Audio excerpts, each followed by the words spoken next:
Secara keseluruhan, indikator transmisi penyakit yang terdiri dari penambahan kasus konfirmasi, jumlah perawatan pasien yang ada di rumah sakit, dan jumlah kematian terus mengalami perbaikan. Semua ini tentunya adalah sesuatu yang patut kita syukuri yang merupakan buah dari kerja keras kita semua.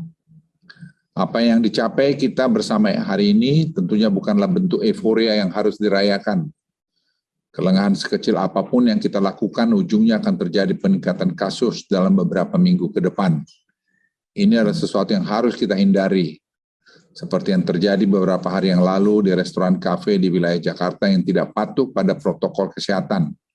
Hingga pada akhirnya harus dilakukan tindakan penutupan selama 3 hari ke depan. Kami juga masih melihat banyaknya restoran kafe yang masih belum menerapkan penggunaan aplikasi Peduli Lindungi. Padahal ini semua adalah untuk keamanan kita bersama.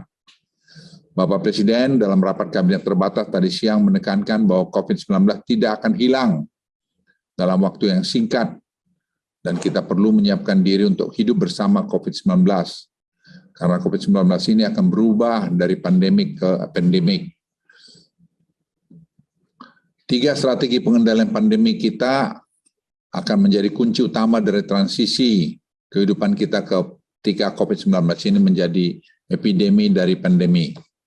3 strategi tersebut adalah peningkatan coverage vaksinasi yang cepat dan seluruh masyarakat Indonesia, serta testing, tracing, treatment yang baik, dan kepatuhan prokes 3M yang tinggi. Di mana sistem Peduli Lindungi yang kita gunakan saat ini akan menjadi integrator utama dari 3 strategi tersebut, sehingga bisa meminimalkan penularan COVID-19 ketika kita membuka kembali aktivitas masyarakat secara bertahap. Oleh karena itu, pemerintah tidak bosan-bosannya mengingatkan kepada seluruh komponen masyarakat untuk mematuhi protokol kesehatan dan penggunaan aplikasi Peduli Lindungi sesuai dengan instruksi dari pemerintah. Dalam 1 minggu terakhir, kami menemukan banyak pelanggaran seperti yang muncul di media dalam beberapa hari ini. Pemerintah akan mengambil langkah persuasif dalam penegakan aturan-aturan ini sebelum mengambil langkah tegas jika upaya persuasif diabaikan. Terkait keamanan data di dalam Peduli Lindungi, pemerintah menjamin keamanan data tersebut.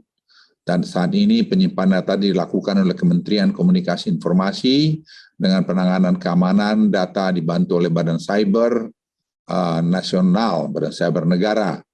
Pemerintah akan terus mengambil langkah-langkah perbaikan agar kelancaran penggunaan Peduli Lindungi semakin baik.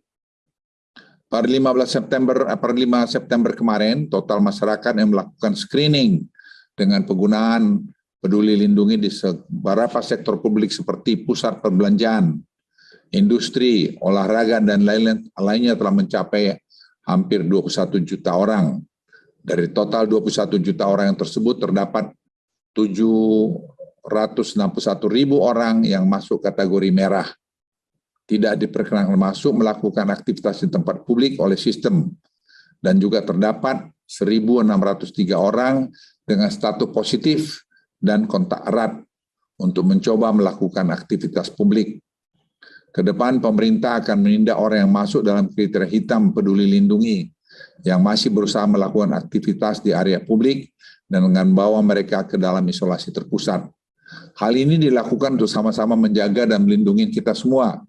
Karena kalau tidak, mereka akan membangun klaster baru lagi di berbagai tempat atau di keluarganya sendiri.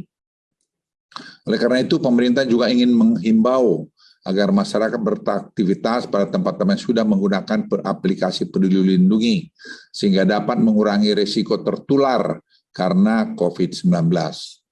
Teman-teman media dan seluruh masyarakat Indonesia, meskipun indikator transmisi mengalami perbaikan seperti yang saya sebutkan di atas, namun indikator respon kesehatan pada banyak wilayah kota kabupaten masih belum memenuhi target yang ingin kami capai.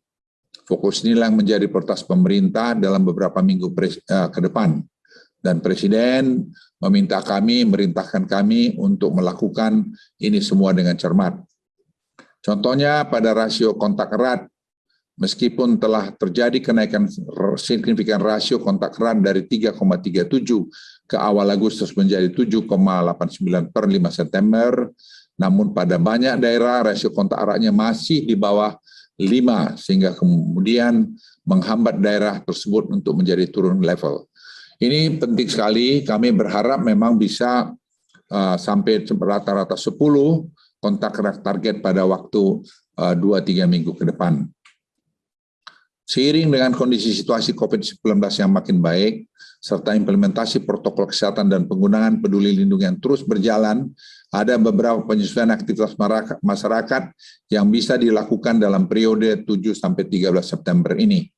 Yang pertama, penyesuaian waktu makan atau dine-in dalam mal menjadi 60 menit dengan kapasitas 50%. Akan dilakukan uji coba pembukaan 20 tempat wisata di kota dengan level 3, dengan penerapan protokol kesehatan yang ketat dan implementasi platform peduli lindungi. Serta kabupaten kota level 2 juga akan diwajibkan menggunakan peduli lindungi pada tempat-tempat wisata yang sudah diperbolehkan buka. Kami akan melakukan uji coba protokol kesehatan dan peduli lindungi untuk mal dan pusat perbelanjaan di Bali dengan batasan-batasan tertentu. Pandemi telah mengajar kepada kita semuanya untuk mencari titik keseimbangan antara gas dan rem, seperti yang selalu disampaikan oleh Presiden. Keseimbangan antara kepentingan kesehatan dan perekonomian harus disikapi secara teliti dan hati-hati. Dalam mengambil keputusan, pemerintah harus terus merujuk kepada data, serta kepada ilmu pengetahuan dan teknologi terbaru. Eksekusinya juga dilakukan secara bertahap, bertingkat, dan berlanjut. Dan tidak ada yang kita kerjakan tidak terpadu. Ini saya mohon para pemirsa, rakyat Indonesia juga paham bahwa Presiden ingin jangan naik lagi COVID ini. Di akhir kata, saya juga tentu tidak bosan mengajak agar kita semua menjadikan doa sekaligus berupaya untuk tidak lengah dalam penerapan protokol kesehatan. Dan selanjutnya, semoga Tuhan Yang Maha Kuasa selalu memberikan kesehatan, kekuatan, dan meridai, serta memberikan kemudahan kita semua, agar kita semua dapat keluar dari pandemi COVID-19 ini.